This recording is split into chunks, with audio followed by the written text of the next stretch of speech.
Hello everyone. आज हम आपके ऑप्शनल विषय एनवायरमेंटल एजुकेशन पर्यावरणीय शिक्षा के अंतर्गत आने वाले प्रकरण पर्यावरणीय प्रबंधन एनवायरमेंटल मैनेजमेंट पर चर्चा करेंगे, जिसमें मैं सबसे पहले बताना चाहूँगा कि प्रबंधन क्या होता है। मैनेजमेंट अगर हम कहें तो हमारे आसपास दो प्रकार के संसाधन हैं, मानवीय और भौतिक संसाधन, physical resources and human resources.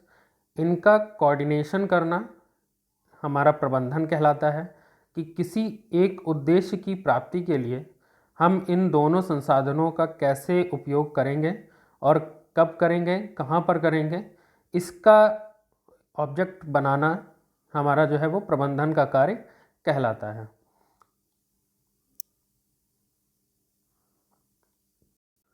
इसके साथ ही जब हम पर्यावरण में प्रबंधन की बात करते हैं तो हमें सबसे पहले ये दिखाई देता है कि पर्यावरण में हमें मानव संसाधनों के द्वारा या मानवीय क्रियाओं के द्वारा जो भी ऐसी प्रतिक्रियाएं होती हैं, क्रियाएं होती हैं जो पर्यावरण को प्रभावित करती हैं, उनको हमें ऐसे बनाकर चलना है, संतुलित करके चलना है कि अगर किसी क्रिया को हम कर रहे हैं तो उसका कितना प्रभाव पर्यावरण पर पड़ रहा है और वो प्रभाव कितना सफल है, सार्थक है, या कितना दुष्प्रभावी है पर्यावरण के लिए।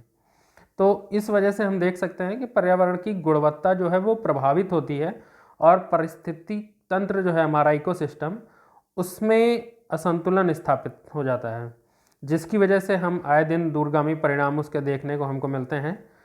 जैसा कि हम किसी भी चीज़ को अगर हम सही तरीके से उपयोग नहीं करते हैं तो कहीं ना कहीं उसके हमें साइड इफ़ेक्ट्स देखने को मिलते हैं।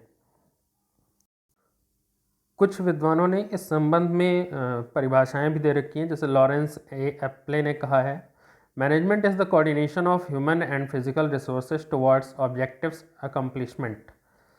दूसरे हैं हमारे रॉबर्ट अल्वानेस, इन्होंने भी कहा है, management is the work of creating and maintaining environments in which people can achieve his goals efficiently. जैसा कि अभी मैंने पहले बात की थी कि हम सभी जो हैं वो उद्देश्यों की प्राप्ति के लिए पर्यावरण प्रबंधन की बात करते हैं। इसके बाद प्रबंधन क्यों होता है ये भी हमने बात कर ली। उसके बाद हम बात करते हैं कि प्रबंधन का प्रारूप क्या होता है। तो प्रबंधन के प्रारूप की जो हम बात करते हैं तो उसके 5 घटक होते हैं जो कि एक क्रियाओं के माध्यम से हमें बहुत ही आवश्यक होते हैं किसी भी प्रबंधन को सही रूप से संचालित करने के लिए। तो सबसे पहले हम देख रहे हैं इसमें कि हमारे पास आता है नियोजन।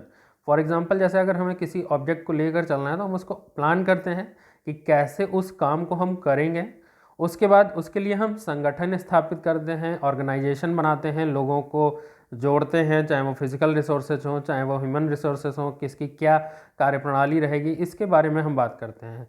साथ ही साथ उसके बाद हम बात करते हैं प्रशासन की। प्रशासन में हमारे पर्यावरण संबंधी जब हम बात कर रहे हैं तो पर्यावरण संबंधी नियम, एक्ट, रूल्स एंड रेगुलेशंस, ये सब आ जाते हैं जिनके तहत उन संसाधनों को कार्य करना होता है। और उसके बाद हम बात करते हैं निर्देशन की। तो निर्देशन में हम प्रबंधन की जो प्रक्रिया है जिसको हम लेकर चल रहे हैं उद्देश्य की प्राप्ति करें, उसको हम कैसे निर्देशित करेंगे, कैसे लोग उसमें काम करेंगे, कैसे कैसे उनको डायरेक्शन देना है, क्या करना है, कैसे करना है, इसके बारे में बात करते हैं। और उसके बाद हम नियंत्रण की भी आवश्यकता हमें पड़ती है। वो इसलिए क्योंकि हम कोई कार्य अगर कर रहे हैं तो ऐसा तो नहीं है कि वो आवश्यकता से अधिक हो जा रहा है, या कोई ऐसा पहलू तो नहीं है जो आवश्यकता से कम ही रह जा रहा है। इन सब पर कंट्रोल भी हम रखते हैं। जैसे फॉर एग्जांपल अगर हम बात करें किसी एक पेड़ को लगाने की, तो वो हमारा क्या होता है कि पेड़ लगाने का हमारा एक उद्देश्य है और उसमें सारी चीज़ें मैनेज करना बहुत ज़रूरी है। जैसे फॉर एग्जांपल अगर हमने पेड़ लगाया तो सबसे पहले हमने प्लानिंग की कि हमें पेड़ लगाना है, ठीक। प्लानिंग करने के बाद उसका जो संगठन था, उसके लिए हमें खाद ज़रूरी थी, पानी ज़रूरी था, मिट्टी स्थान ज़रूरी था, उन सब को हमने संगठित किया। उसके बाद हमने प्रशासन की, उसके क्या नियम हैं, जैसे रूट सिस्टम ज़मीन के नीचे होगा, शूट सिस्टम ज़मीन के ऊपर होगा, आवश्यकता से अधिक नहीं उसमें पानी भर देना, ये सारे हमारे प्रशासन के तहत आ जाते हैं। और निर्देशन ये है कि उसको लगाने की भी प्रक्रियाओं के कुछ निर्देश हैं जिसके तहत हम, जैसे फॉर एग्जांपल हमारा जो माली होता है उसके निर्देशन में हम उस कार्य को संपन्न करते हैं।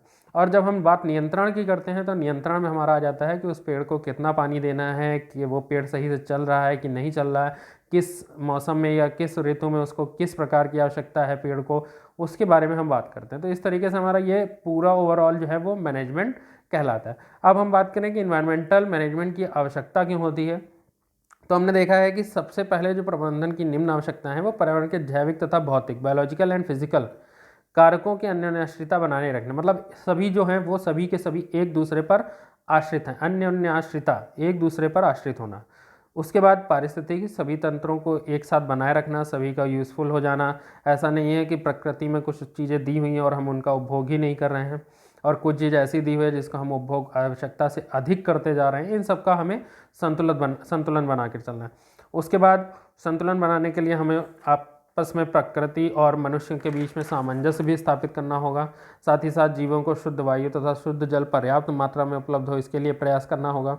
भोजन की गुणवत्ता बनाए रखी जाए तो उसके लिए भी हमें कार्य करना होगा।